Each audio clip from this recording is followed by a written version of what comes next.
नहीं कर सर रही। ये कर लेते हैं। सर ऐसी क्या चीज़ है जो आपको सबसे ज़्यादा आज याद आ रही है डूडी साहब के अंतिम कार्यक्रम में आप यहाँ शामिल होने आए? उनकी स्पष्टवादिता, पूरे अपने जीवन को लोगों के लिए समर्पित करना और हमेशा हमेशा एक ही चिंता रखनी कि कैसे मैं लोगों का मेरे कर्म से भला कर सकूं। ये जो चीज़ है वो उनकी हमें हमेशा याद आती रहेगी। ऐसा कोई खास किस्सा जो आपको सबसे ज़्यादा याद आ रहा हो, क्योंकि उस वक्त प्रतिपक्ष के नेता रहे जब कांग्रेस सबसे देखिए, बुरे दौर से नेता गुजर रही थी। प्रतिपक्ष थे, मैं चीफ व्हिप था। 3 दिन तक हम धरने पे रहे और वसुंधरा जी हमारे पास आई और कहा डूडी साहब धरना समाप्त कीजिए। रात को सदन में हम सोते थे तो उन्होंने कहा कि जब तक आज किसानों के कर्जे माफ की घोषणा नहीं करेंगी तब तक चाहे मैं महीने भर बैठा रहूं, मैं यहाँ से नहीं हटूंगा।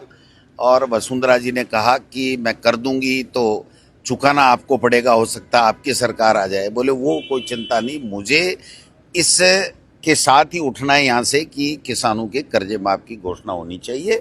वसुंधरा जी ने उसी वक्त कहा ठीक है मैं हाउस में कर दूंगी। उन्होंने 50,000 के कर्जे माफ की घोषणा की। मैं समझता हूँ कि किसानों के प्रति, गरीब के प्रति उनका जो ये जो भाव था सेवा का और जो जिद्द थी उनकी भलाई करने की, वो हमें कम समय में उनको ले गई, लेकिन उनकी याद हमेशा हमेशा